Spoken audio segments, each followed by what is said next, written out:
Hello, you amazing hackers. I hope you're all doing well today. So we have two plugins for Burp that I want to review for you guys, namely Authorize and SQLiPy. So if you guys have any opinions on this, please leave them down in the comments below, because I'm really interested to hear what you guys have to say.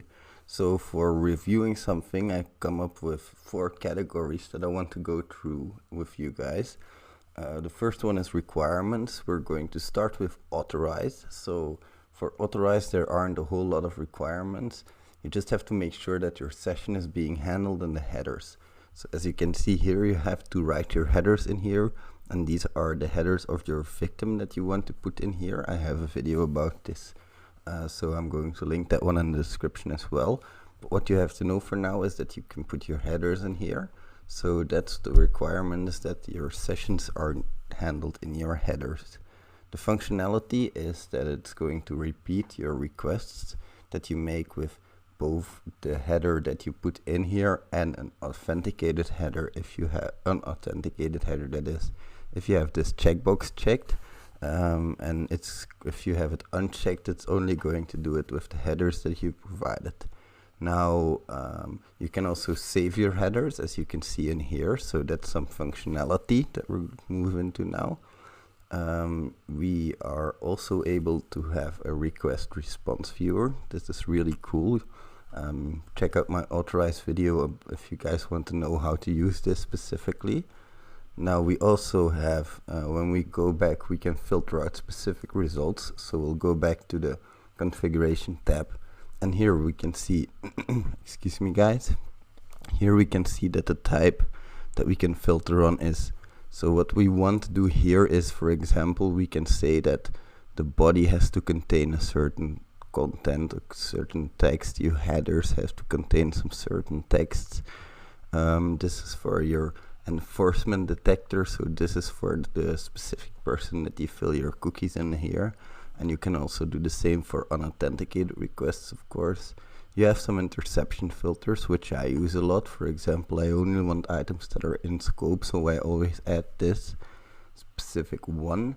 Then you also have your match and replace, of course, which you can do a lot with. You can do match and replace in the headers with a simple string, with a regular expression. You can also do it in the body, and also again with simple string and regular expressions. Now you can also adjust the output filter, which is this tab, table filter.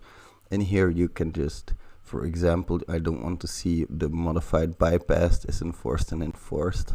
I can just uncheck these and I'm not going to see them anymore. And then again I can save, that's the last functionality, save my session where I was. For example, if I'm here, I can save the state, and it's going to, I can restore the state when I want to pick it up later, and I'll be just where I left off with Authorize. So that's it for functionalities.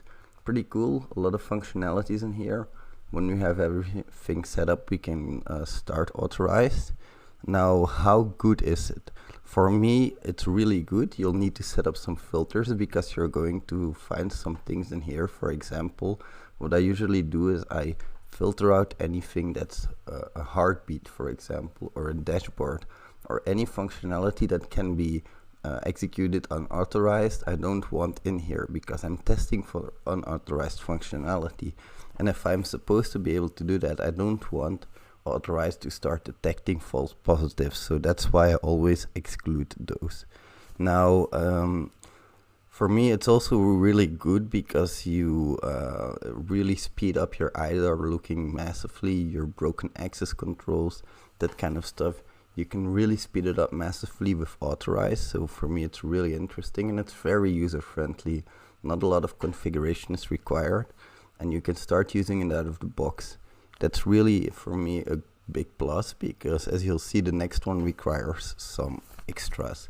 So we'll now move on to SQLiPy. For SQLiPy, we have some requirements. For example, Jython 2.7.0 or newer, Java 1.7 or 1.8. Most people have that installed. Jython not probably, but when you go to your Extender tab and you go to your BAP store, you can see here there's going to be a link to installing Jython if you don't have it installed already. So for that requirement, that's usually covered. And then you get Python 2, that's also a requirement, of course. And the SQL map API needs to be configured properly, and that's the tab that you're seeing here, SQL map API.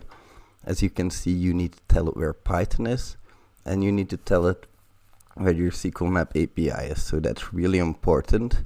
As for functionality, you'll need to start your API. That's really easy, just click a button, Start API, wait a few seconds, and as you can see, the API is currently running. Now you can look for a SQL injection vulnerability in one single URL at a time, so you cannot feed it a list of URLs, which is for me a little bit of a shame. And it can be started multiple times manually, so it's not that big of a deal, but you have to select your URLs carefully. It can be started multiple times manually, so when you want to do that, you just go to your target, to your proxy, to your history. You select the specific URL that you need, right click it, send to SQLiPy, and it's going to do your scanning for you. So one other functionality that it has is another tab in here, as you can see, after starting your tab. So you'll fill in the details in here. So as you can see as well, there's a lot of different parameters that you can set. You can set some custom headers, you can set a user agent, some test parameters, and here you can pick how deep you want to test and what risk level you want to test at. So when you've set these parameters, when you've started your scan, you're going to go to the SQL map logs page, and you're going to look for your specific scan ID. So a new scan ID is going to get started, you're going to select it, and you're going to click get to get your scan ID. Now if you want SQL map to stop, of course you can just go to the SQL map scan stop tab, and here you can select your ID and you can click stop. And that's pretty much it for SQL map. So how good is it? Pretty user friendly. You'll have to set some options, like the Jython has to be installed. You'll have to tell it where to look for Jython. So it can be a little bit more daunting, but that's not a huge task. I mean, you guys are all amazing hackers, so it shouldn't be that hard. All of the options of SQL map can be configured, so that's really a big plus. You don't have to rely on your UI. There's also a free entry for options that you want to fill in, so really interesting. And the default settings will usually work fine.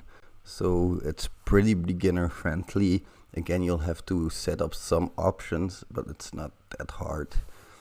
What would I do different for this specific tool? Well, there's only one thing that I would really like to see different, and that's that you can scan a whole lot of URLs at once. But again, I would have to write it myself, and I'm no genius in this kind of stuff either, so I'm not going to complain and ask for anything. I'm just happy that this exists. Both of these extensions are highly recommended for me, and I would give them 5 stars if I could. Thank you guys for watching, and I hope I'll see you in the next one. Bye.